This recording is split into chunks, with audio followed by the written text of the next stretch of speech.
Dans cet épisode, nous allons parler des opérateurs. Et les premiers opérateurs que nous allons voir sont les opérateurs arithmétiques. Ils permettent d'effectuer des opérations entre des nombres. Nous allons donc, très logiquement, utiliser des variables contenant des objets de nature number. On va commencer par définir une variable. Ici, je prends variable v1 pour variable 1. On va ensuite lui affecter une valeur. v1 égale 5 plus 7 par exemple. Enfin, on va tout simplement appeler la variable. Quand le script va s'exécuter, il va lire les différentes instructions. Donc d'abord ma ligne 1, puis la 3, puis la 5. Cette variable, la v1, étant la dernière chose lue par le script, c'est sa valeur que le script va nous retourner. On va afficher la console JavaScript pour voir un petit peu les différents résultats. Si je lance l'exécution du script, on voit donc bien ici résultat égale 12. Tout simplement la valeur de la variable v1, soit 5 plus 7. On voit également le résultat s'afficher ici, résultat égale 12. On pourrait, plutôt que lui demander d'afficher le résultat ici, utiliser notre bonne vieille fonction alert. Alert v1. Il nous afficherait maintenant, dans une boîte de dialogue, le résultat de la variable. En revanche, la console JavaScript nous afficherait le résultat undefined. Pourquoi ? Tout simplement qu'en fait, le résultat que nous donne le script, ici, est la boîte de dialogue. La boîte de dialogue n'a pas de valeur. Elle contient par contre une variable ayant une valeur. C'est pour ça qu'ici, on a le résultat undefined affiché. On aurait très bien pu écrire, tout simplement, 5 plus 7. Dans ce cas-là, en fait, le script va nous faire l'opération et nous afficher le résultat attendu, 12. Mais c'est pas ce qui vous intéresse. Pour s'habituer à travailler avec des variables et travailler proprement, je vais juste aller en arrière pour afficher mes petites lignes de code déjà établies. Voici donc le premier opérateur arithmétique qui est tout simplement l'addition. Je vais retirer mon alerte pour voir les opérateurs suivants. Et très logiquement, l'opérateur suivant l'addition sera l'opérateur de soustraction. 5 moins 7 égale moins 2. On a également l'opérateur de multiplication qui s'écrit avec une astérisque, qui vaut, du coup, 5 multiplié par 7. On a ensuite l'opérateur de division, 5 divisé par 7. Et enfin, on a l'opérateur modulo. Alors là, je vais changer mes opérandes, on va mettre par exemple 7 modulo 2. Alors qu'est-ce que c'est que le modulo ? En fait, le modulo va tout simplement nous donner le reste d'une division euclidienne. Donc ici, 7 modulo 2 égale 1. Si vous avez oublié ce que c'était qu'une division euclidienne, je vous invite tout simplement à rouvrir vos cours de mathématiques d'école primaire. Les opérateurs arithmétiques que nous venons de voir ont besoin de valeurs de nature number.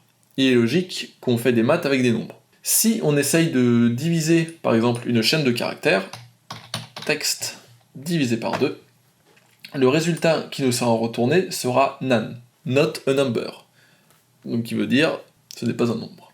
Sachez qu'en revanche, on peut tout à fait utiliser une valeur booléenne avec un opérateur arithmétique, et que ça nous retournerait bien un nombre. Si je prends par exemple false divisé par 2, on aurait le résultat 0. Et true divisé par 2, on aurait le résultat 0,5. Tout simplement en fait que true vaut le nombre 1, et false vaut le nombre 0. Il faut le savoir. Il faut également savoir qu'en JavaScript, les règles de priorité de calcul sont les mêmes qu'en maths. Ainsi, une multiplication aura la priorité sur l'addition, une opération entre parenthèses aura la priorité sur le reste du calcul, etc. Bon, il est rare de réaliser des calculs de valeurs directement. Ce qui nous intéressera sera surtout de réaliser des calculs de valeurs de variables.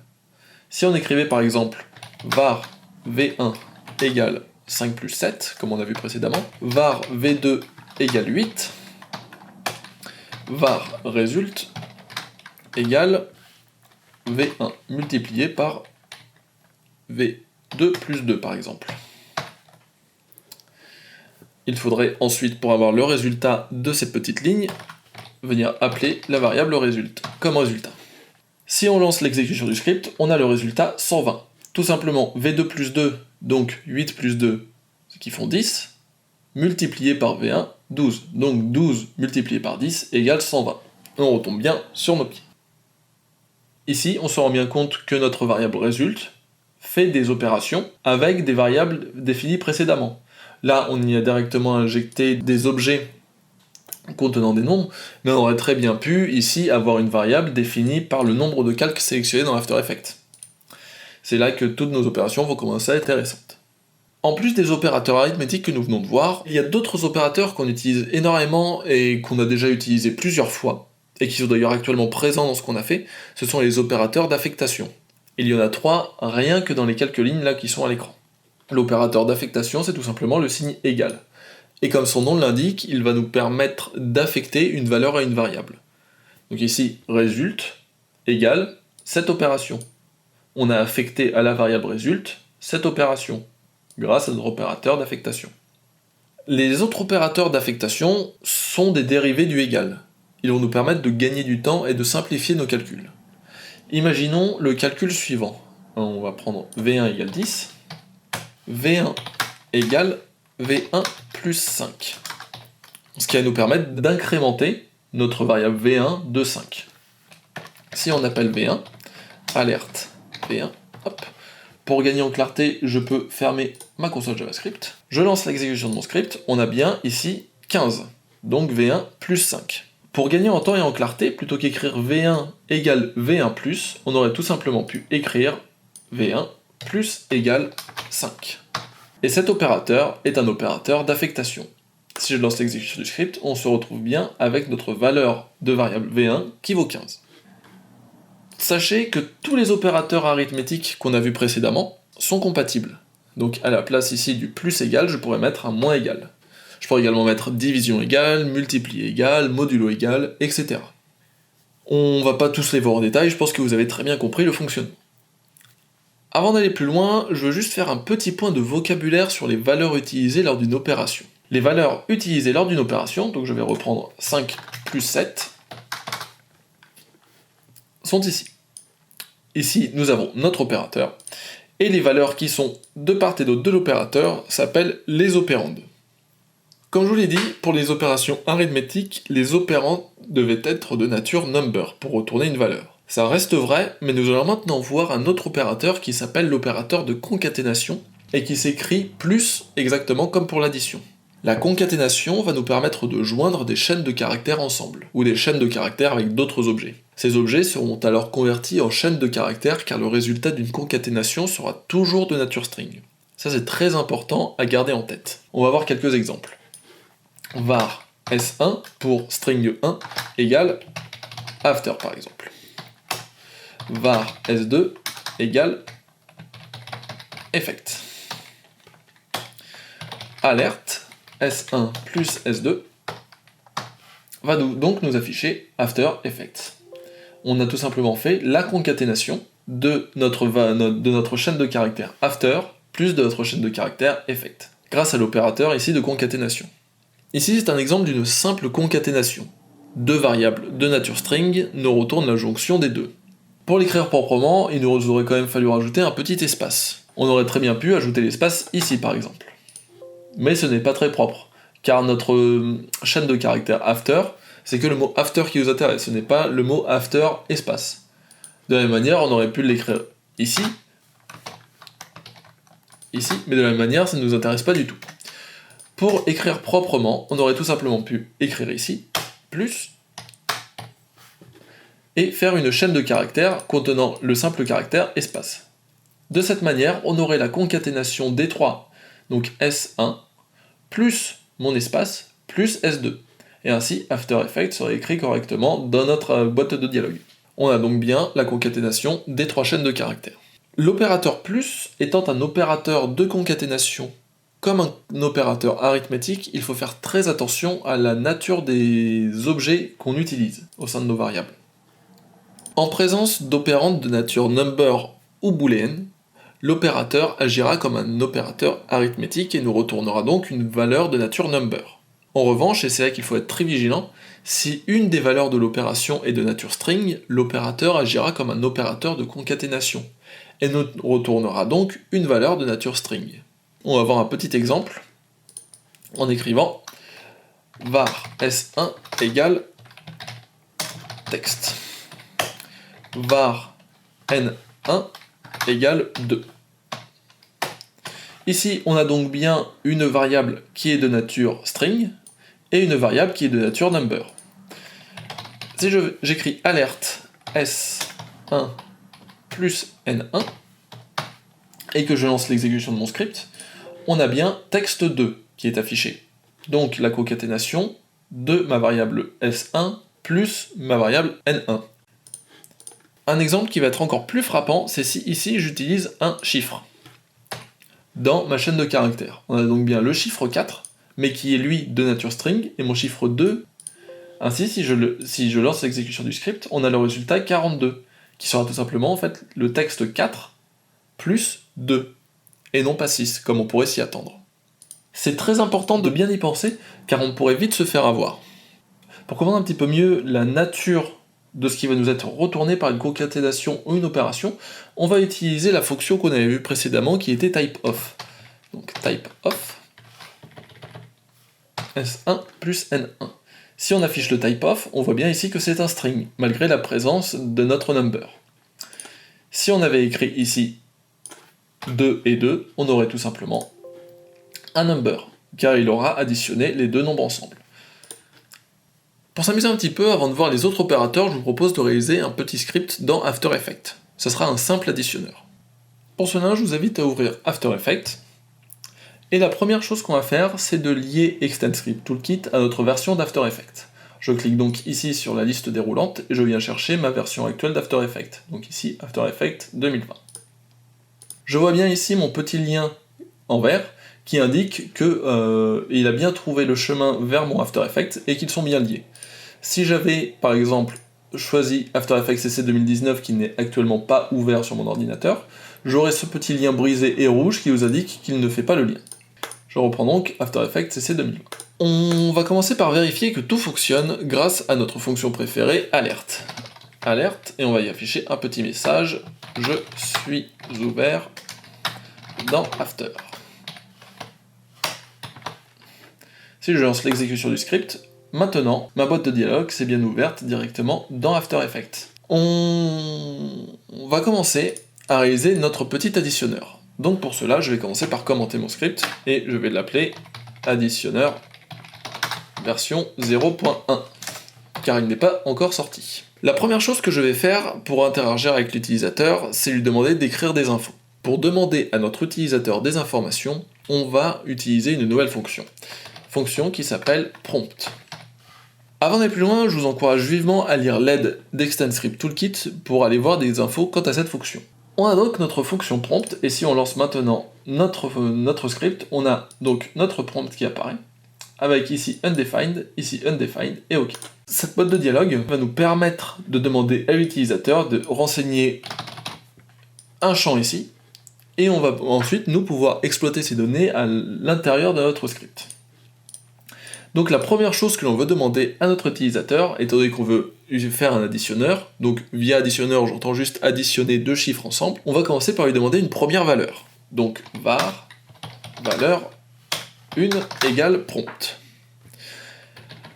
Pour que le message soit clair et compréhensible par l'utilisateur, on va commencer par lui demander ma première valeur. Hop, c'est mieux si j'utilise correctement. Ensuite, on va afficher la valeur par défaut qui sera écrite dans notre boîte de dialogue, qui sera 0. Et ensuite, on va donner tout simplement un nom à notre boîte de dialogue, ici ce sera l'additionneur d'After. Alors, comme on l'avait vu précédemment, j'ai utilisé des apostrophes pour mes chaînes de caractères. Étant donné que j'ai des apostrophes dans mon texte, je vais utiliser l'anti-slash, hop, et hop. Si je lance maintenant mon script, on a bien l'additionneur d'After Effects, ma première valeur, et par défaut, la valeur 0. Ok. On va juste dupliquer cette ligne-là, copier, coller, et changer ma valeur 1 par valeur 2, et là, ma seconde valeur. On a donc maintenant, à l'exécution du script, mes deux boîtes de dialogue successives qui vont demander ma première et ma seconde valeur. Ce qui va nous intéresser ensuite, ça va être tout simplement d'additionner nos deux valeurs. Donc, var result égale valeur 1 plus valeur 2. Jusqu'ici, rien de très compliqué. On va ensuite vouloir afficher notre résultat en écrivant alerte tout simplement, et on affiche dans cette alerte le résultat. Si je lance l'exécution de mon script, que je vais par exemple 4 plus 5, mon script me retourne une boîte de dialogue avec comme valeur renseignée 45. Si vous avez bien compris les notions qu'on a abordées précédemment, c'est tout à fait normal, car ma fonction prompt nous retourne une chaîne de caractères. Si vous avez bien lu l'aide de TSK comme je vous l'ai indiqué précédemment, on va voir que pour la fonction prompt,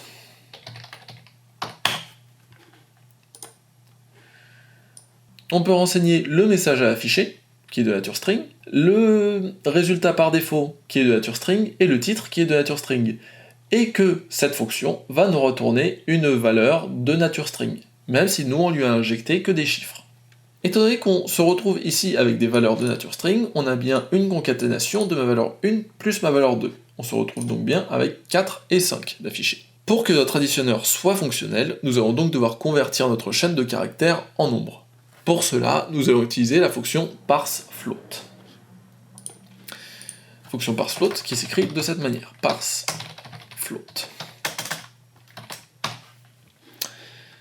L'aide de TSK qu'on va ouvrir à nouveau nous donne ces informations. Tout simplement, parseFloat text string, donc on doit lui donner comme argument un string et qui va nous retourner une valeur de nature number.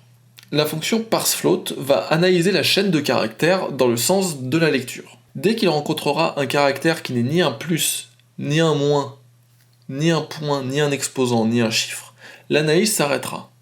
Si aucun chiffre n'a été trouvé avant la fin de l'analyse, la fonction parseFloat nous renverra la valeur none, not a number. Voici quelques tests.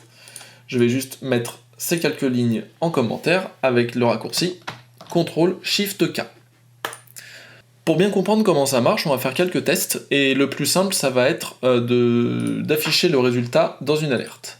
Donc, alerte, hop, parseFloat. Le premier que je vais lui demander, c'est tout simplement déjà un string, étant donné qu'on veut convertir un string en number, et donc si je mets par exemple 16, le parseFloat nous retourne bien 16. Si je mets 16,8, il nous retourne bien 16,8.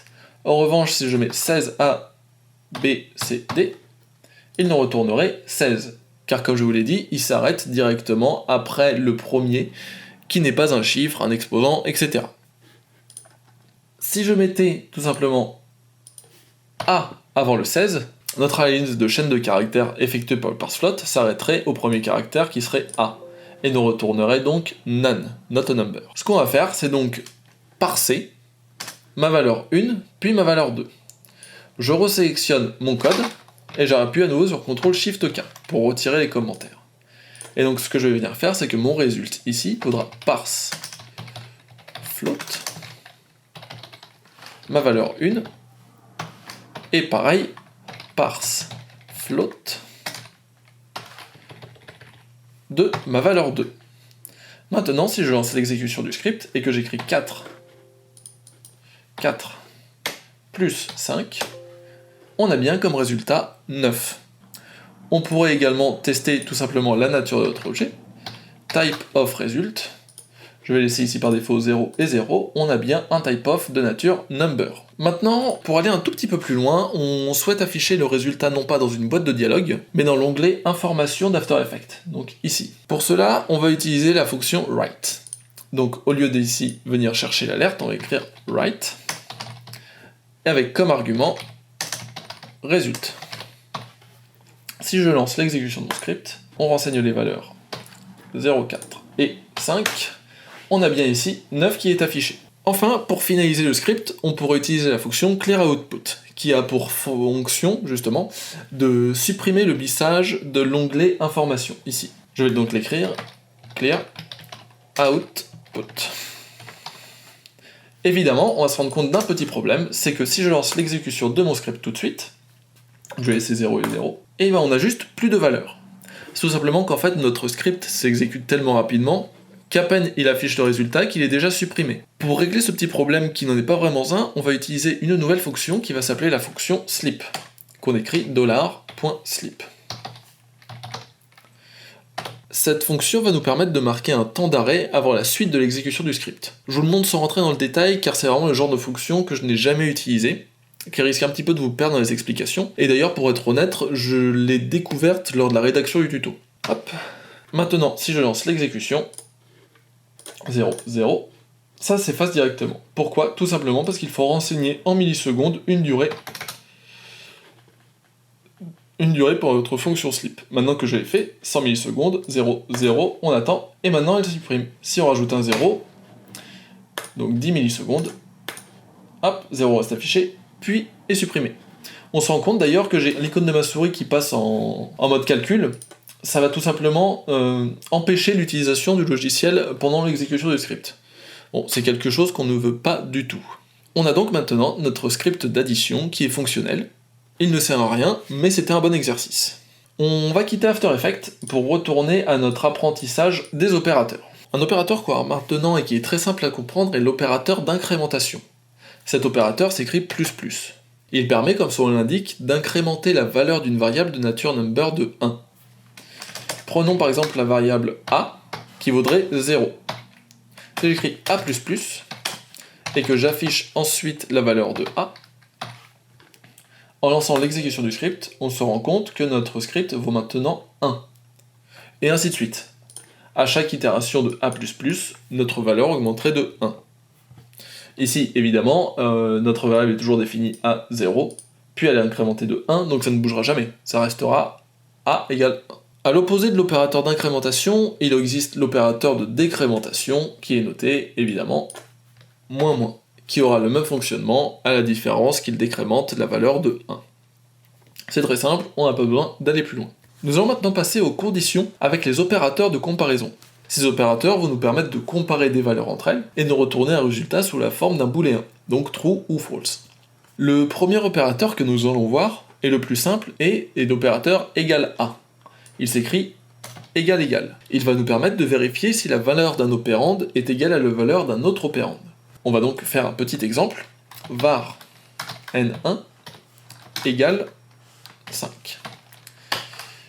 Je vais copier-coller en bon feignant que je suis, var n2 égale 5. Var comparaison égale n1 égale n2. Alerte. Comparaison. Alors, qu'est-ce que j'ai écrit ici? Tout simplement, on commence par définir deux variables, n1 et n2, qui valent toutes les deux 5. Je définis une troisième variable qui s'appelle comparaison, et dans laquelle on lui demande de comparer n1 et n2. Si ma comparaison est vraie, ma variable comparaison vaudra true. Si elle est fausse, elle vaudra false. On affiche donc le résultat de ma variable comparaison au sein de la boîte de dialogue alerte. En lançant l'exécution du script, ici on a bien true, car n1 vaut n2. A l'inverse, si n2 valait 8, n1 ne serait pas égal à n2, on aurait donc false comme résultat. Si on regarde le type-of, il s'agit bien entendu de variables de type booléen.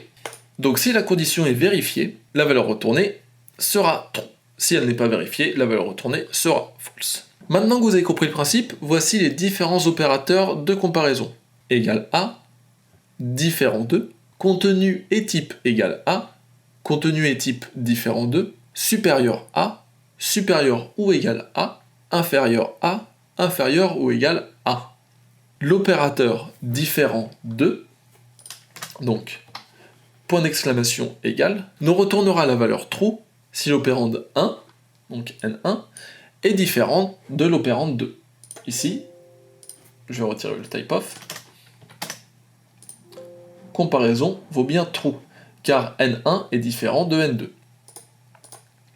Enfin, on va juste regarder l'opérateur contenu et type égal, car il peut être un petit peu compliqué. Il va nous permettre en fait d'analyser le contenu et la nature de l'opérande. Par exemple, n1 égale 10, n2 égale 10. On a donc bien ici mes deux variables qui valent 10, sauf que la première est sous forme de string, et la seconde est sous forme number. Si on écrit alerte n1 égale n2 pour ma première alerte, et alerte n1 égale n2, et qu'on lance l'exécution du script, notre première alerte va nous retourner true, parce que n1 et n2 valent 10. Elles ont le même contenu. En revanche, la boîte de dialogue numéro 2 va nous retourner false, car elles ont le même contenu, mais pas la même nature. Et cet opérateur de comparaison, donc égal, est un opérateur contenu et type égale A. Voilà pour ce qui est des opérateurs de comparaison. J'espère que tout est clair. N'hésitez pas à vraiment jouer avec ces variables, à faire des tests. Il n'y a que comme ça que vous allez comprendre et assimiler la logique. Pour conclure notre petit tour d'horizon des opérateurs, on va finaliser avec les opérateurs logiques. Ces opérateurs logiques fonctionnent exactement de la même manière qu'une table de vérité électronique. Le premier opérateur que nous allons voir ensemble s'appelle et il s'écrit double esperluette. Tout simplement, si les deux opérandes ont pour valeur true, alors l'opérateur et nous retournera la valeur true. Voici un exemple rapide. Je vais reprendre mes variables précédentes, en bon feignant que je suis. Hop. N1 vaut true, N2 vaut true, et on va prendre ici alerte. N1 et N2 sera true, parce que N1 et N2 valent true. Le second opérateur s'appelle OU, et il s'écrit double barre. Celui-là est un petit peu moins compliqué. Il faut que seulement une des deux opérandes soit de valeur true pour nous retourner la valeur true. Ici, on a bien true. Si N2 valait false, on aurait tout de même true. Comme une image vaut 1000 mots, voici un petit tableau explicatif. On voit bien ici la différence entre et OU. Pour l'opérateur et, il faut que les deux opérandes valent true pour avoir la valeur true. Si une seule des deux vaut false, alors on aura le résultat false. C'est l'inverse pour OU. Comme son l'indique, OU, il faut que simplement une des deux opérandes ait la valeur true. Si une des deux opérandes a la valeur true, dans ce cas-là, notre résultat aura la valeur true. Sinon, false. Enfin, le dernier opérateur logique s'appelle non, et s'écrit tout simplement point d'exclamation. Il ne compare pas de valeur, mais inverse la valeur sur laquelle il est utilisé. Ainsi, alerte non true égale false. Ici, donc juste pour récapituler ce que je suis en train de faire, je dis que non true, donc l'inverse de true, opérateur de comparaison égale false. Si donc l'inversion de true est égale à false, j'aurai comme alerte dans votre dialogue la valeur true, ce qui est bien le cas. Voilà pour ça, j'espère que ce petit point est clair pour vous car toutes ces notions sont très importantes. On a vraiment fait le tour des opérateurs qu'on va utiliser très massivement dans la rédaction de nos scripts. N'hésitez pas à faire des essais, à jouer un petit peu avec tous ces opérateurs pour les prendre en main avant d'aller plus loin. Pour se quitter, je vous laisse un petit tableau des opérateurs à encadrer et accrocher au-dessus de votre lit pour devenir un véritable expert. On se retrouve dans le prochain épisode pour une partie qui sera plus concrète, en tout cas que moi je trouve beaucoup plus amusante, entre guillemets, et qui va traiter des structures conditionnelles. Salut!